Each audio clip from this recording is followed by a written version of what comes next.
Hey folks, it's what is it? September 13th, Friday the 13th, and I am outside of Mammoth Lakes. You read that title right.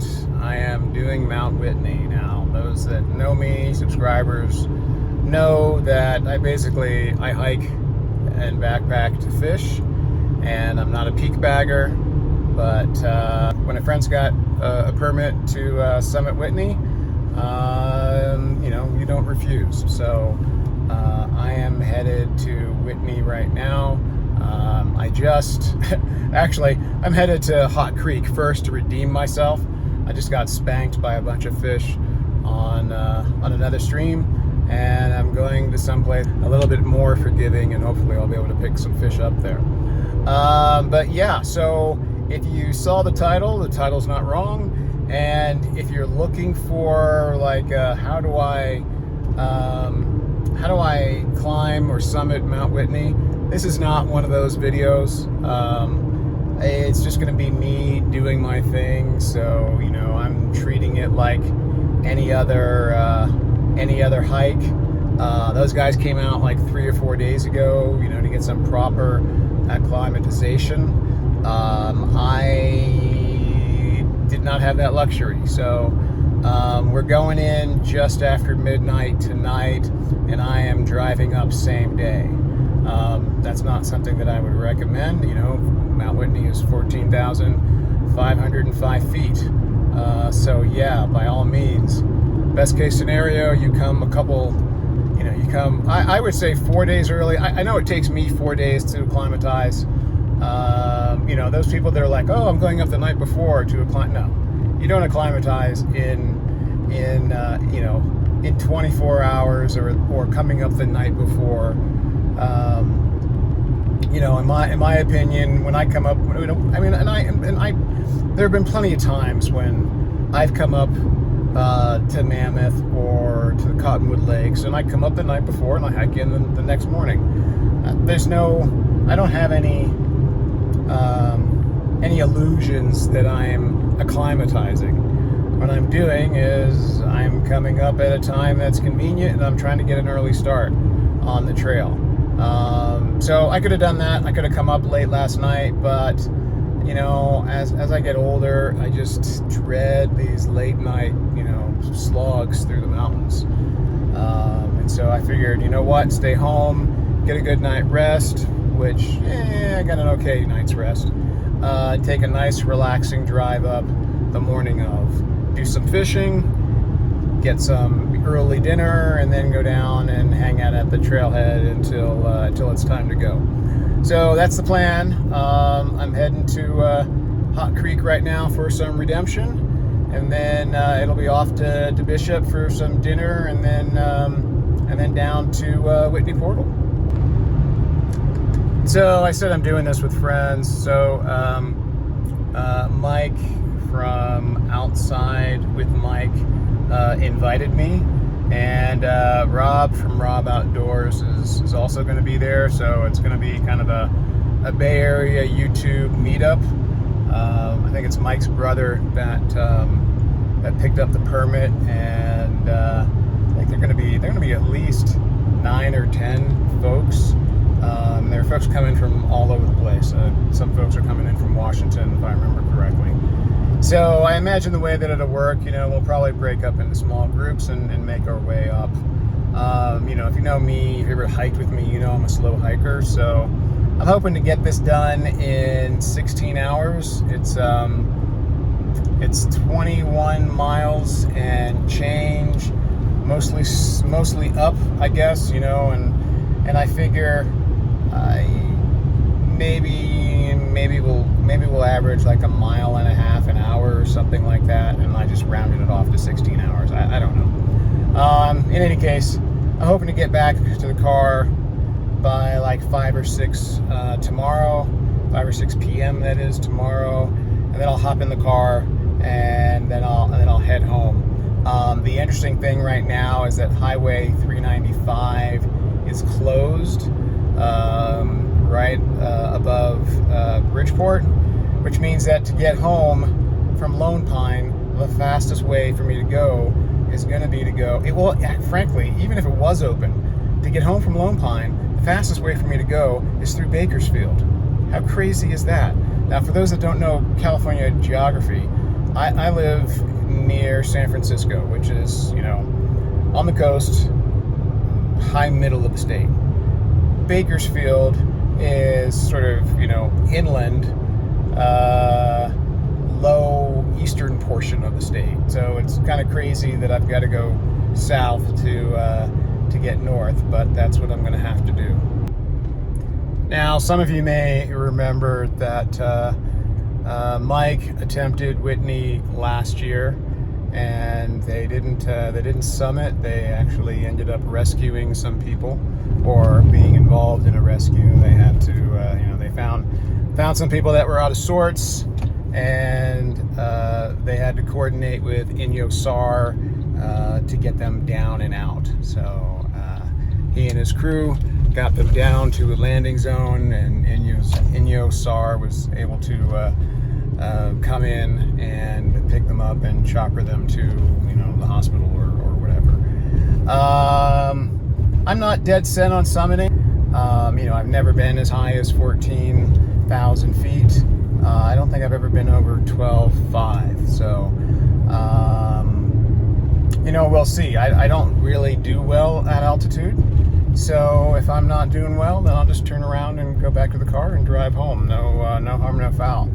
I haven't acclimatized, but I'm hoping that the week that I spent, and frankly, who knows when this is going to get released. So this may be released before my backpacking video was released. So let me just fill everybody in. Last Saturday I came back. So today's Friday. So less than a week ago, I came back from doing 8 days in the High Sierra, basically around Mount Whitney. Now, I think the highest that I got there was 12,500 feet. But I spent 8 days at between 10 and 12,000 feet. So I'm hoping that I still got a little bit of that in me, and that sort of kicks in. And yeah, we'll see how things go. I am rolling up to the fire road on Hot Creek right now. So I was able to fish Hot Creek for about 30 minutes and picked up 3 fish. So I feel redeemed, and I'm now heading down to Bishop. I'm gonna go to Vaughn's, get some Pop-Tarts for food tomorrow, and then probably go to the Schatz restaurant. Hopefully they've got a good ribeye and potato. I want to get an early dinner in so that I can try and get it out of my system by midnight.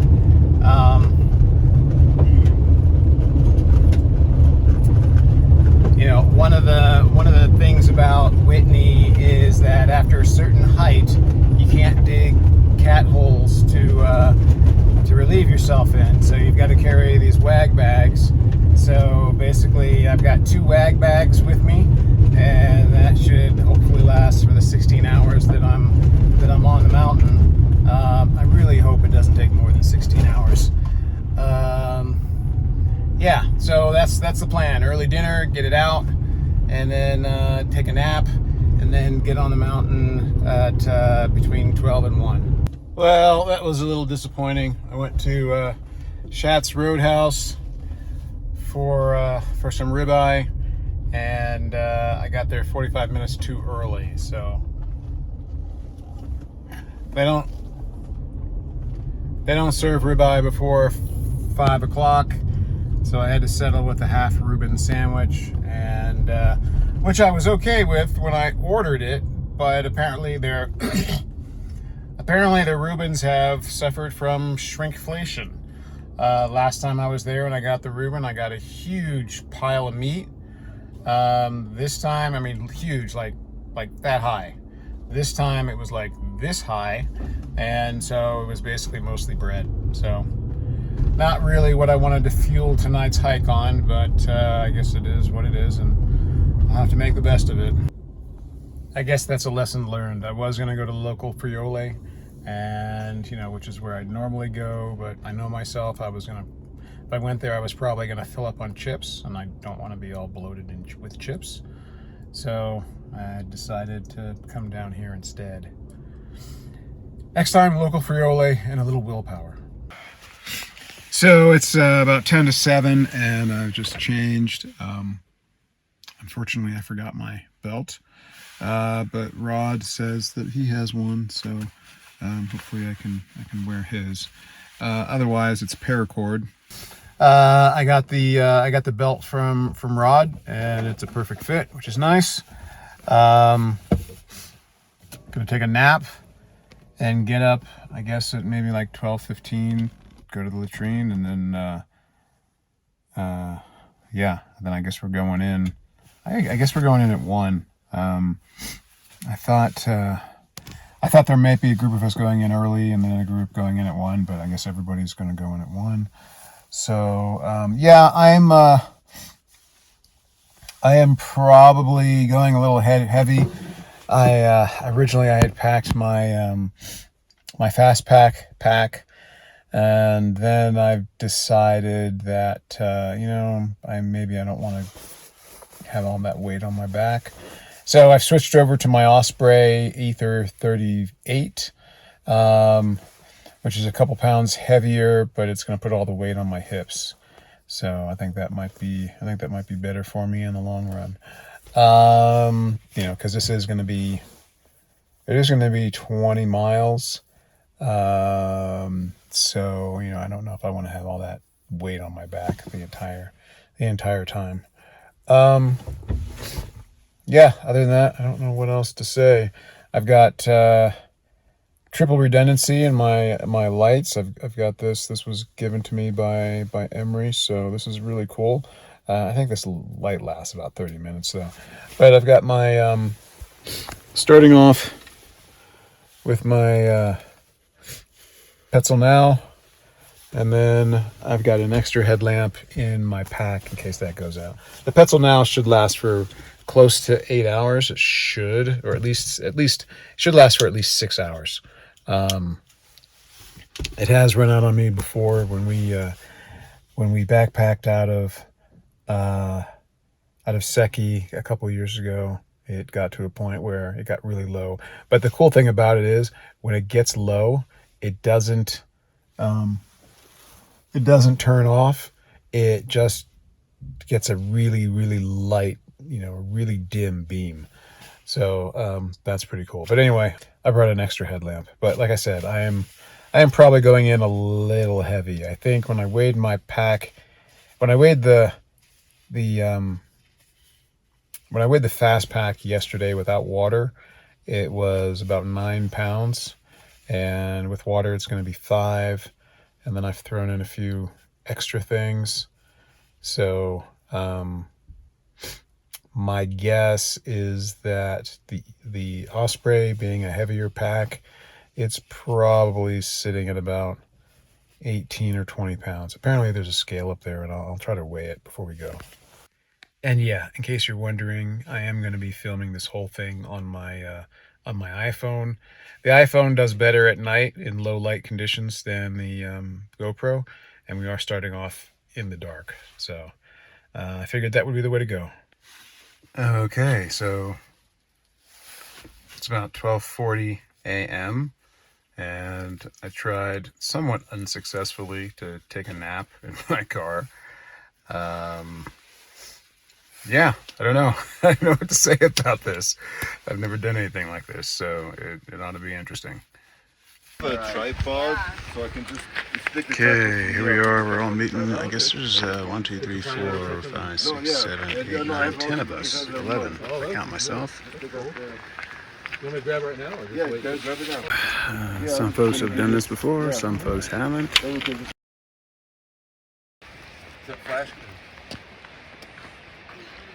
Mount Whitney Trail.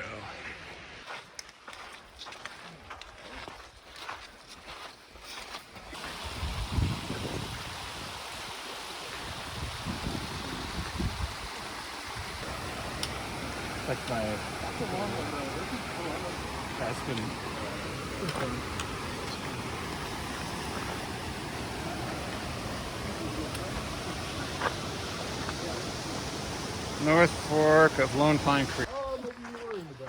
Maybe that's what it is. I'm almost pregnant. Yeah, I think, yeah. Okay. And I have a So we're an hour in and we're taking a break. There you go. We've gone about Let her 1,000 feet, 1.75 miles in that first hour. Log bridge coming up in a little while. It's been pretty benign so far. Good stuff. Okay, it's 10 to 3 and I've come to this bridge.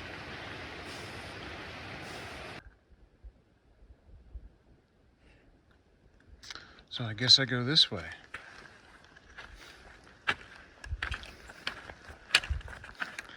Although this doesn't look like much of a trail.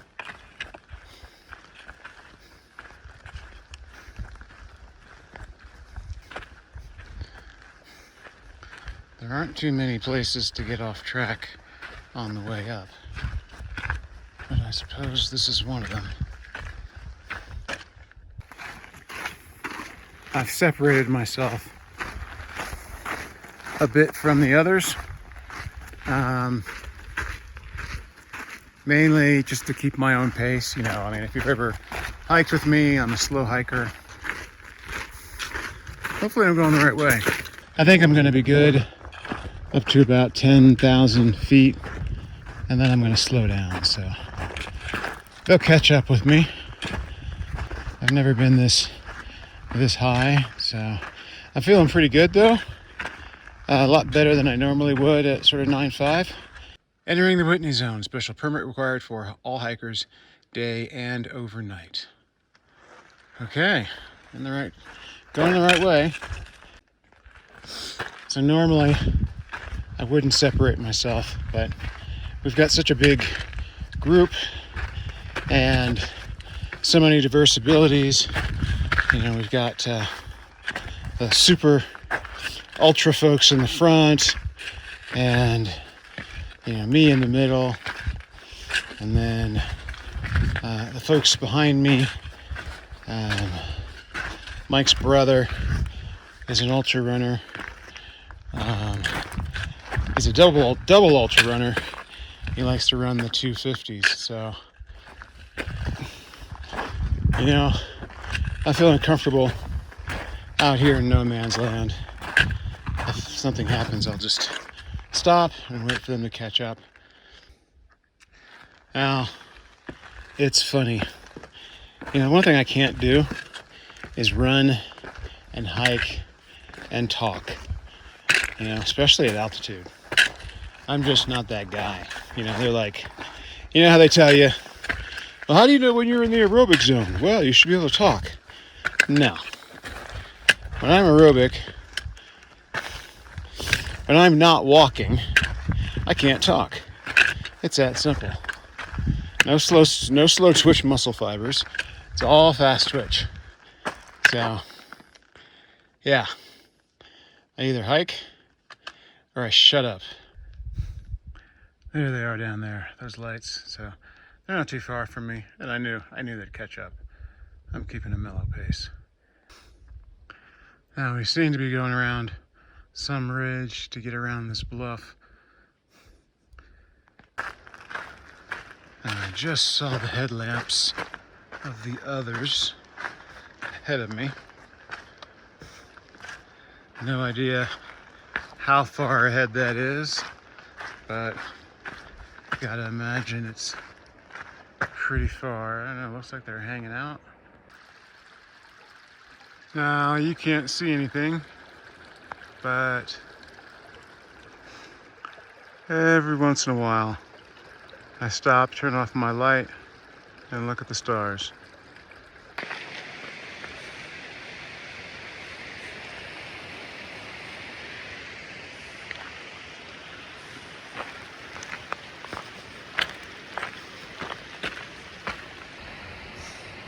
So almost 4:30, and we've been hovering below 11,000 feet for a while now. Continuing up this bluff, I sort of see a saddle out there in the distance. Let's see how far that is. Okay, it's 4:30. And it looks like I'm getting close to a saddle. Starting to see some attrition down the mountain. I've passed, I don't know, I think 2 groups of people. Caught up with Bronco. There was a fellow just sort of sitting along the side of the trail, zonked out. Hopefully he makes the right decision for himself and turns around if that's what he should do. Still got 1 or 2 of our group up ahead of us though. I am fighting the gingerbread man. You're supposed to use those wag bags, but it's really like nowhere off trail to do that yet.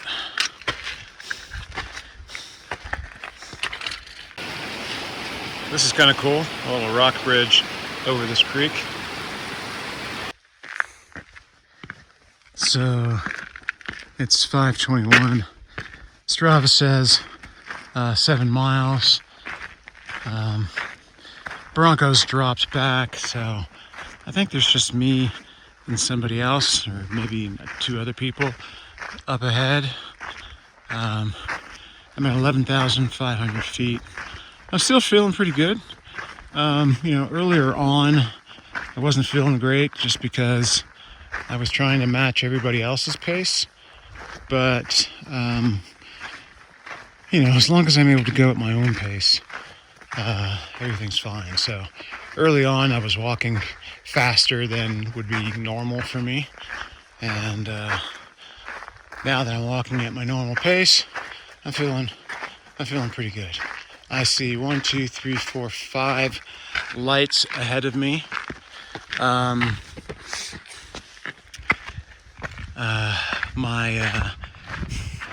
My Petzl now is now on low battery mode. I'm not quite sure where the trail goes from here.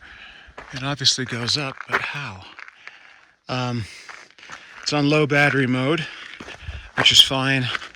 There's probably, 45 minutes to sunlight. I do have an extra headlamp, so we should be good. I should be good. Trail camp, and looks like more tents.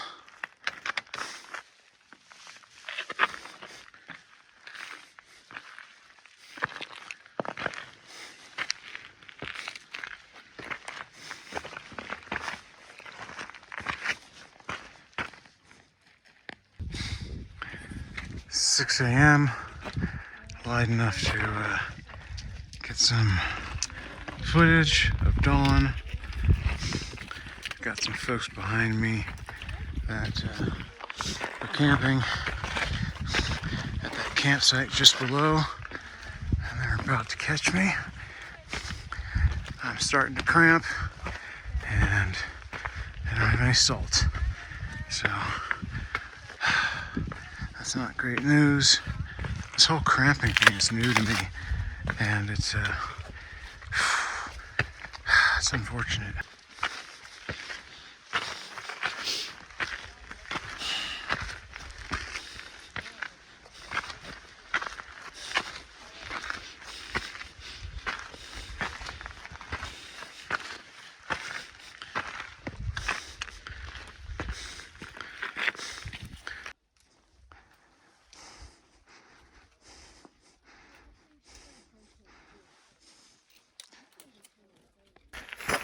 It's 6:10, and I got a ways to go.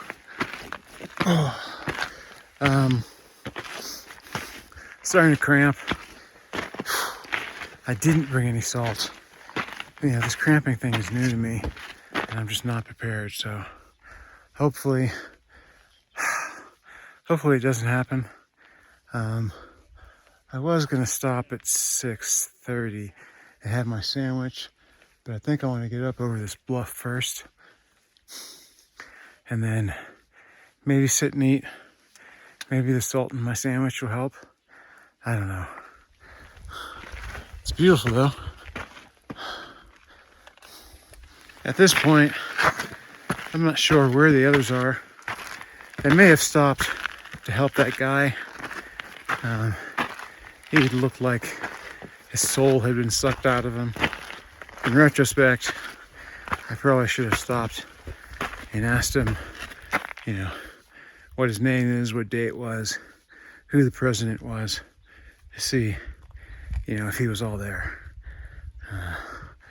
Yeah, 2020 hindsight.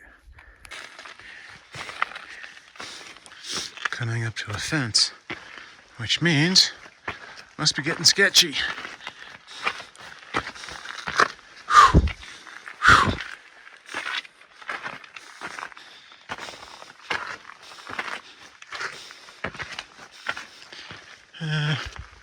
Doesn't look so bad, but wouldn't want to come down here in the dark.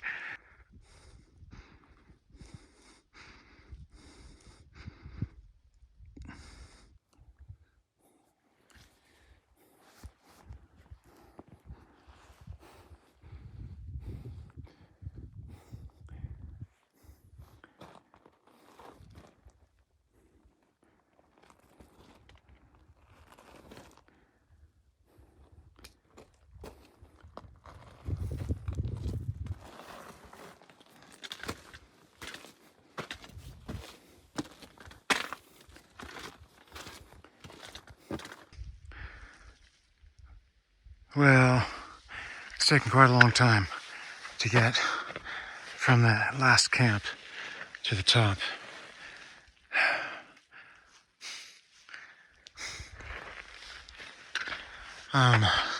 Probably at about 12,700 feet right now. Sunto's saying 12,930 feet, which would officially make this the highest I've ever been.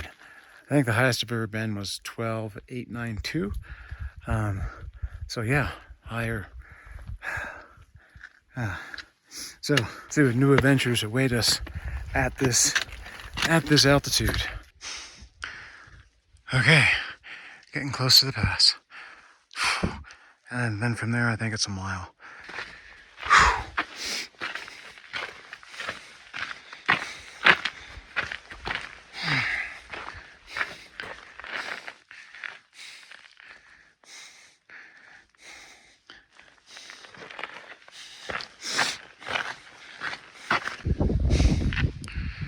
Okay, well, I guess I'm up over the pass. I was kind of hoping for someplace I could get off the trail and use that gag bag.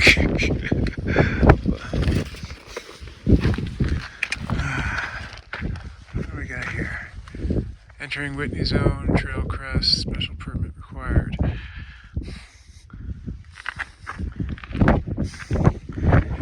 National Park.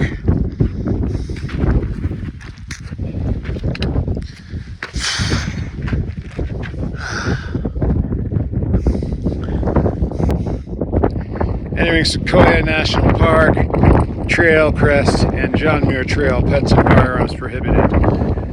Okay, so from here I know there's a right-hand turn that I need to take, so I need to be on the lookout for that. Cold and breezy over here, and I guess we're going down to go up.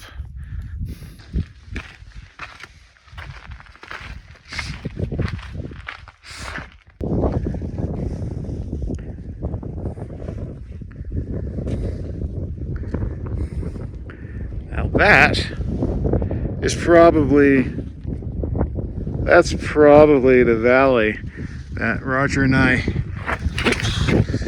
went through last week. Went through the week before last. What's going on here?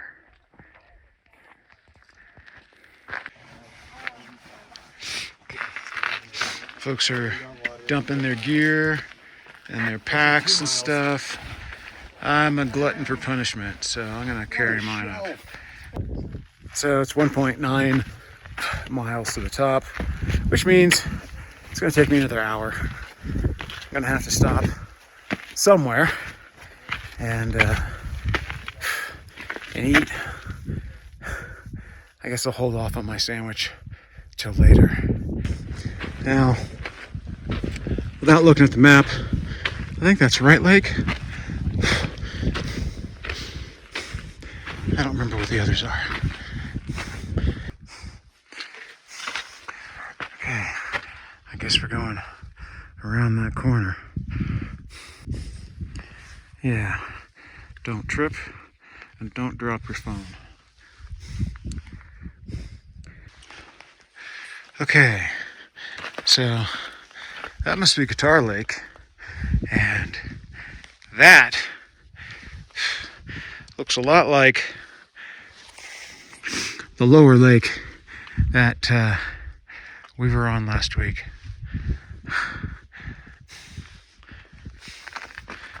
Still got a bit to go. So cool.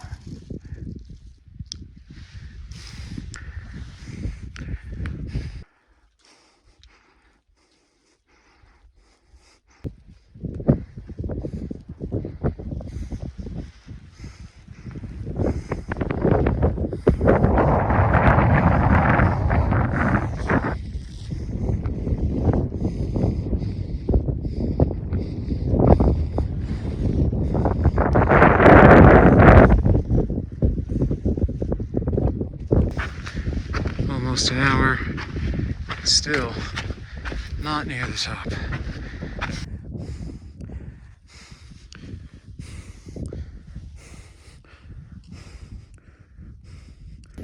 Finally, was able to take a nature break. I'm almost near the top.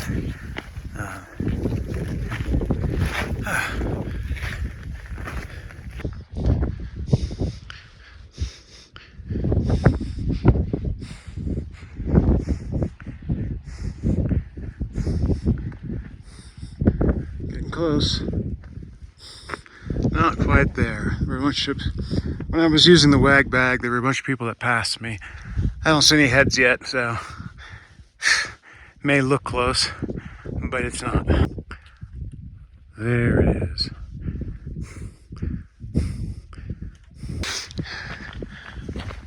There's the near cabin. How's it going? Not too bad.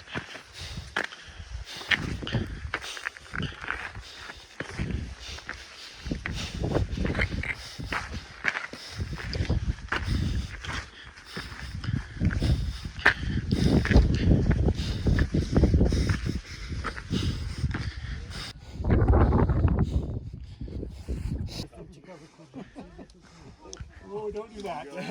That would be Superman.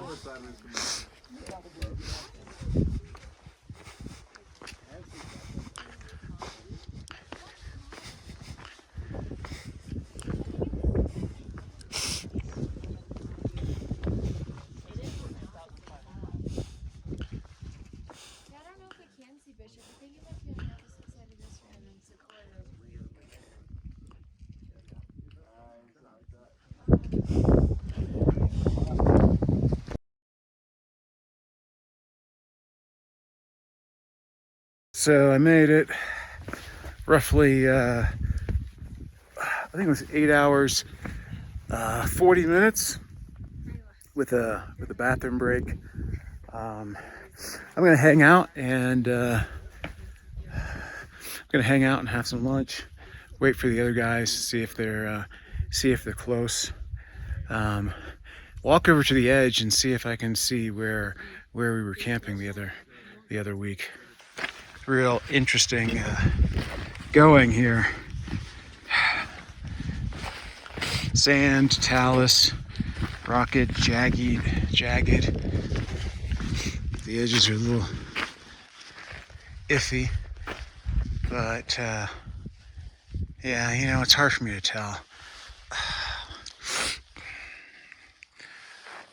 Frankly, I think it's behind this spire right here, so we can't see it.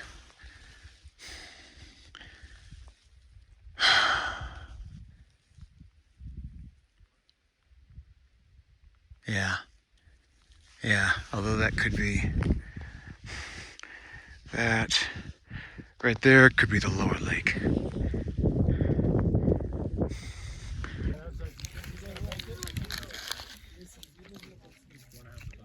Roast beef sandwich.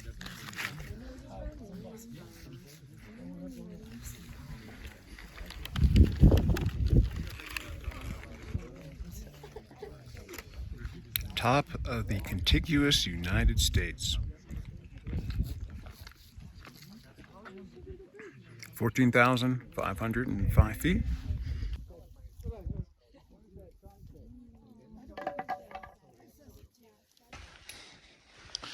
So this is what the inside of the cabin looks like.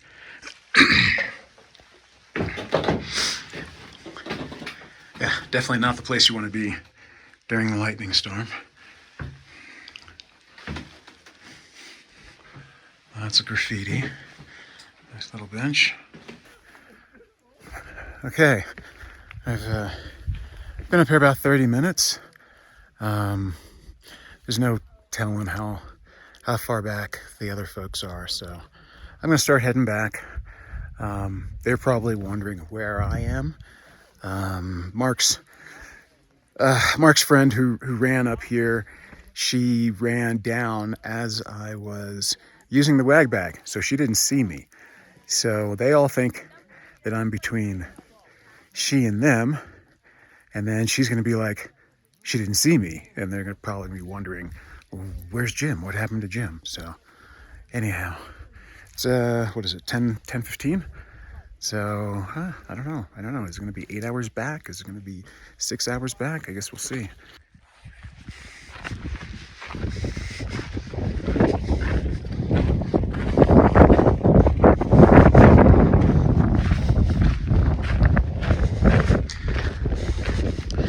Now I get to enjoy the view. So my crew just went by, and they'll probably, I bet they'll make the summit probably around 11:15. So they looked tired, but mostly intact. I always think once you've been up, it's nothing to get down, but I've got all that to traverse, and you can't even see the sketchiness from here. I mean, that whole far bluff is just sketchy, sketchy, sketchy. Looks like we're almost back to the trail intersection.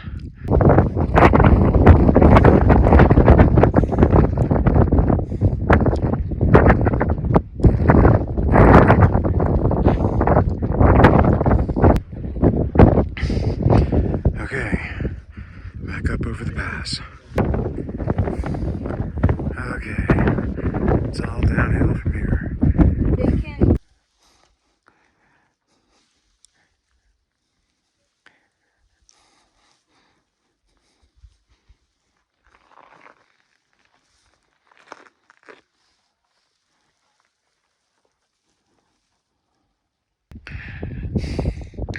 Wow, look at those switchbacks. Looks like I'm back in Tent City again. I'm gonna try to find some place nice to just chill out and eat for a little bit, check my water levels. That's pretty cool. You don't see many bivy sacks these days.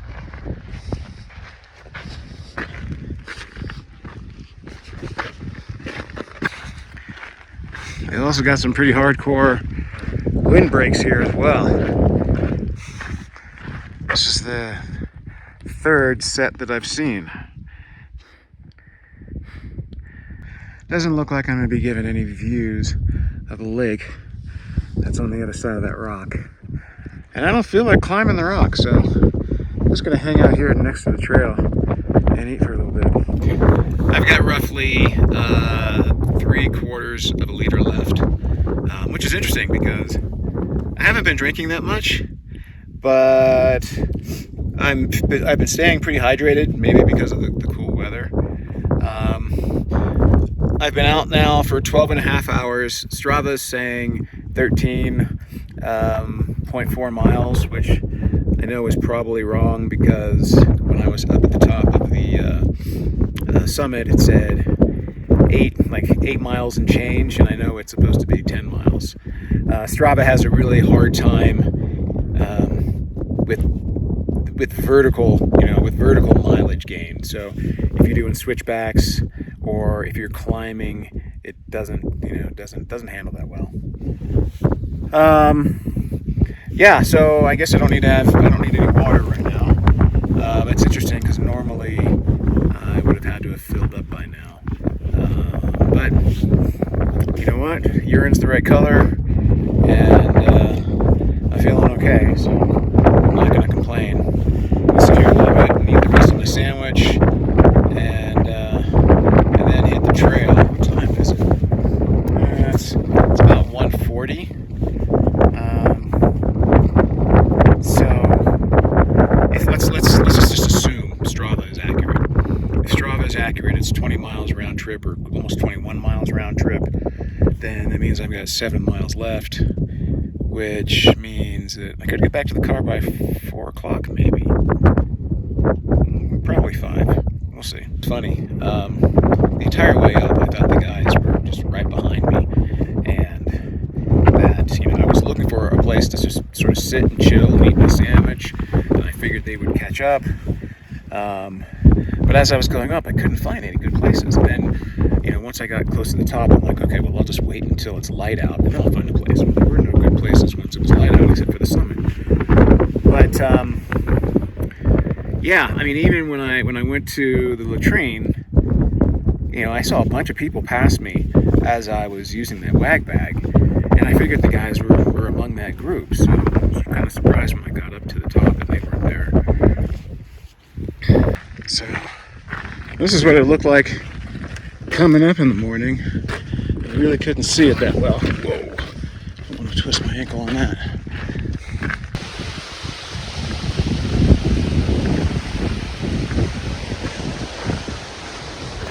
It seems like they're pretty diligent about checking permits here.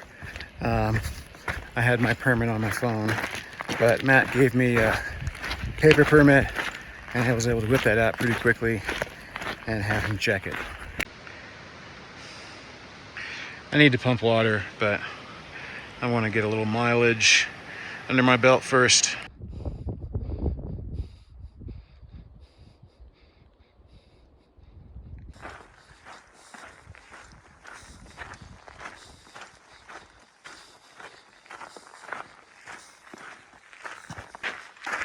I had no idea this was here this morning.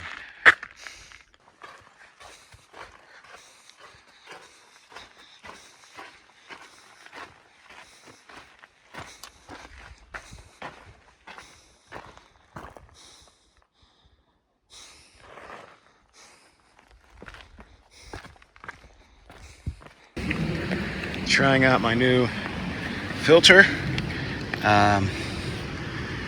It's a platypus gravity filter. Actually, it's a pretty cool setup because this I can actually attach directly to a 1 liter water bottle, or when I want to use with my bladder, I can use this 3 liter bladder. I can plug this into the connection on my bladder. So my bladder has this connection. I can pop this off. I can pop in the filter end, and I can just pour water directly into my bladder without removing it from my pack. So that's pretty cool. This system has a habit of breaking at these ends, and so if you look at REI, the reviews are very poor, but the reviews for the system as a whole are really good. The only reason it's poor for this one is because this breaks. So I'm not going to put that much water in, maybe a liter. Got a lot of moss here.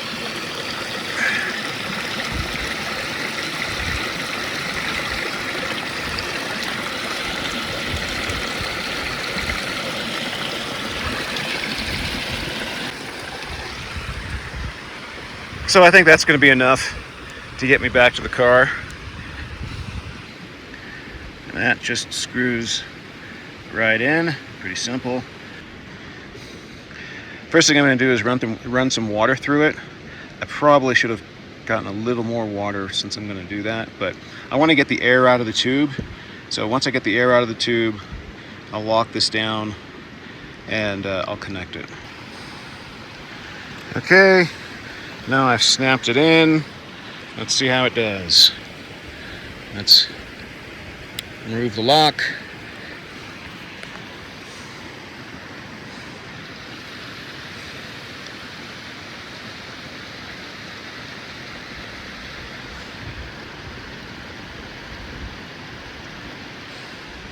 Seems to be working.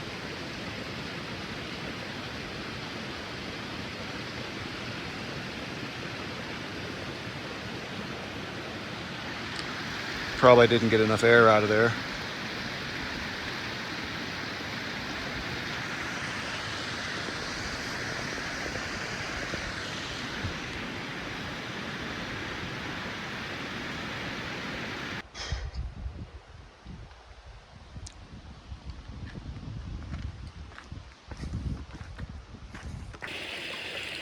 That's not a bad brook trout.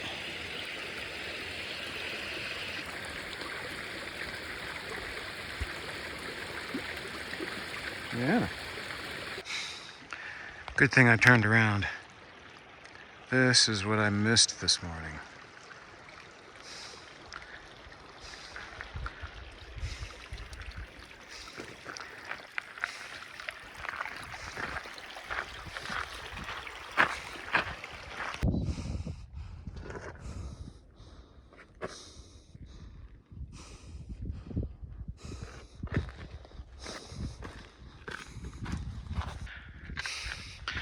Okay, this is the second time I've seen one of these wag bags just thrown along the trail. I don't get it. It's not like cleaning up after your dog. You know, nobody's gonna come and pick it up for you after the fact. Even when you're cleaning up after your dog and you do that, there's nobody coming after you. You know, it'll eventually get cleaned up because somebody gets sick of seeing it, or maybe somebody does pick it up even though they're not supposed to. It's not really their job. I don't get it. You're supposed to be taking those wag bags with you, not just dropping them on the trail. And the other wag bag that I saw, a critter had obviously gotten into it. I am being entirely too lackadaisical with this hike. It's taking me forever. Took a wrong turn, ended up by this lake. Thought I'd be smart, go cross country, and now I'm like in this thicket with a stream I've got to cross. So I just had to come through this, hopped up this rock, and come on, people, this is not the way. Okay, back on the trail. I need to keep my eyes peeled for all these little lake cutoffs and make sure I don't take them by mistake.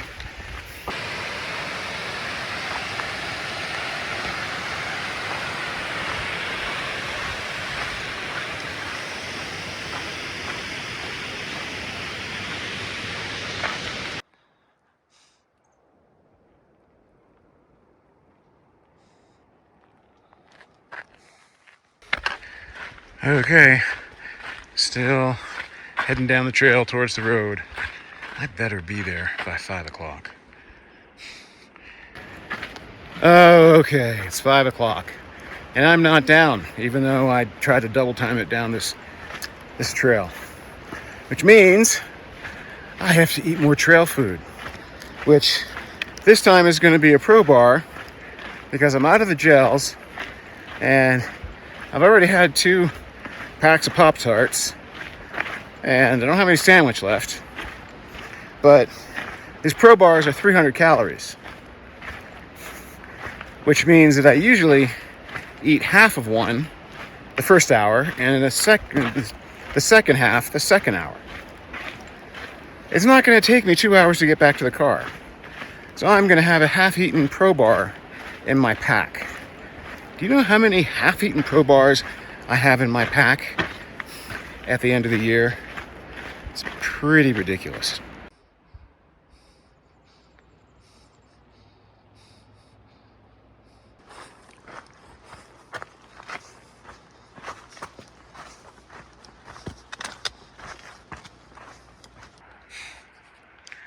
Ho ho ho! 5:08 and I see cars. So I must be almost down. I knew I was close, but there's one lesson I've learned is to keep on my eating schedule. So now I can go into town, look for some dinner, not have to worry about bonking on the way there. Well, gee, what an amazing day! I don't think I could have picked a better day to summit Mount Whitney. Thank you to Matt for being the host and getting the permits. I hope everybody summited. It's a noble effort that you were making.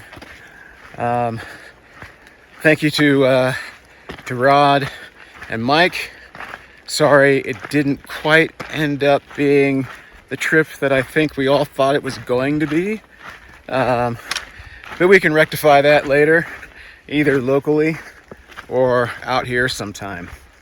Yeah, I don't know what to say. Initially, I came into this trip with a little trepidation, just because I wasn't feeling well, and I hate slowing people down. I didn't want to slow people down, and I started second guessing my pack weight almost immediately. I switched from the fast pack to the backpack. That loaded on another 2 pounds. I did that mainly to save my back a little bit. I had 18 pounds in the pack, which was, a lot more than everybody else. I had all that stuff in there because I kind of took to heart Mike's video from last year. And if anything happened, I wanted to be prepared to help people, but I also wanted to be prepared to stay, warm, dry, and comfortable. So I had a lot of extra clothes. In the end, backpack was absolutely the right decision. Kept all the weight off my back, and I'm feeling great. The hike started kind of fast for me. I always say that I'm kind of a diesel, and that it takes me a while to get going. And that's the case. And so when we started hiking, almost immediately I was in the red.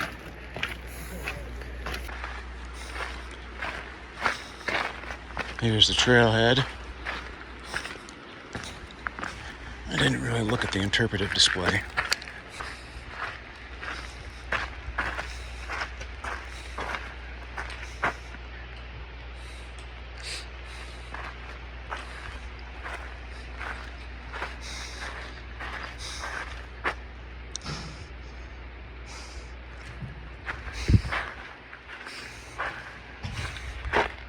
Wag bags.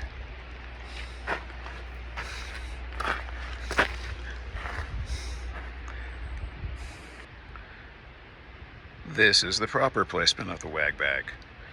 Securely in your pack so that you can throw it away when you get out. And right at the trailhead, there's a place for your wag bags.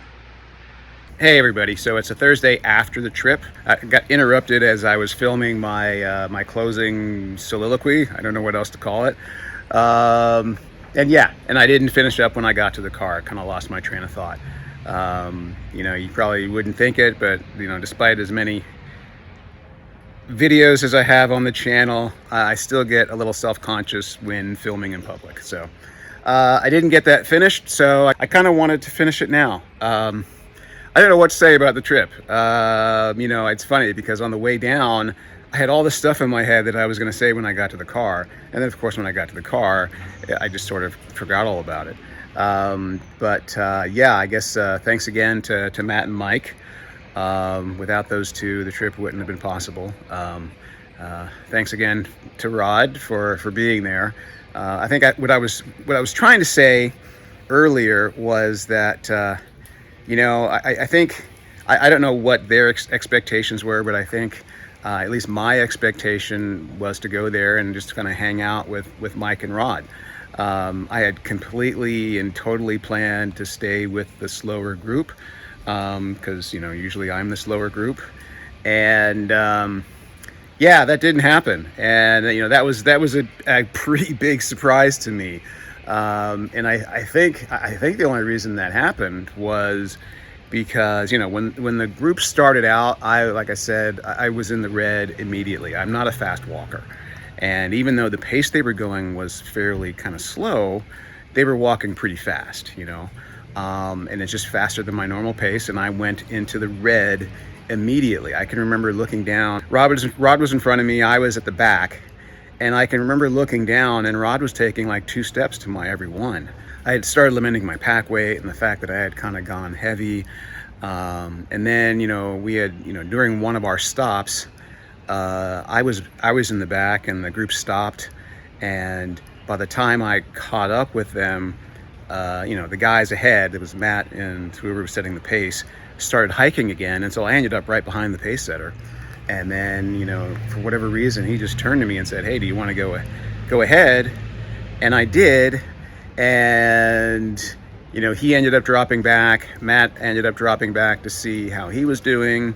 And then I just kept going, figuring that they would, you know, that they would eventually catch me. And of course they didn't. And I think the reason for that is, and, you know, I don't know, but Mike and Rod will have videos and maybe it'll show this, but I suspect that maybe they were stopping periodically. And that's the thing, I didn't really stop. About 2 hours in, maybe 3 hours in, I started to realize that, yeah, I do have some acclimatization left from my backpacking trip.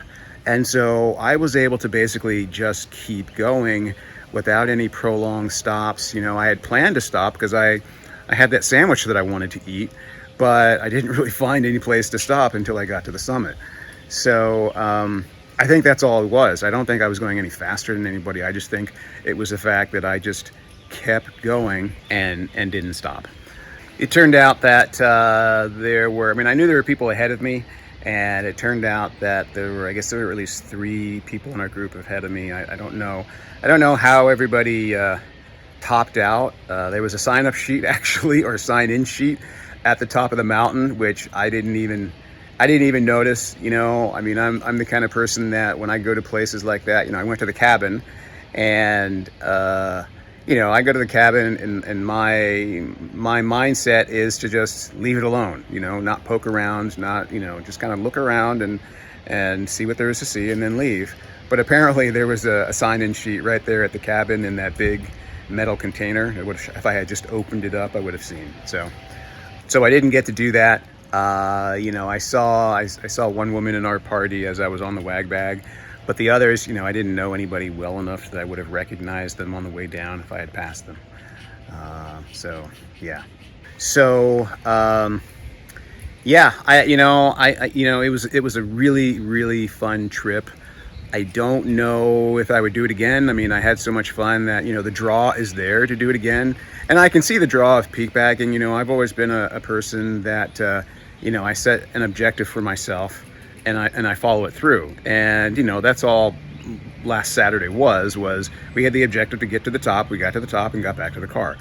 And that's really satisfying. So yeah, I can see the draw of doing it again. I can see the draw of doing, other mountain peaks, you know, just to get to the top, you know, but at the same time, I kind of want to fish. And so I think the next time I go back there, I'm gonna make a point to do some fishing while I'm there.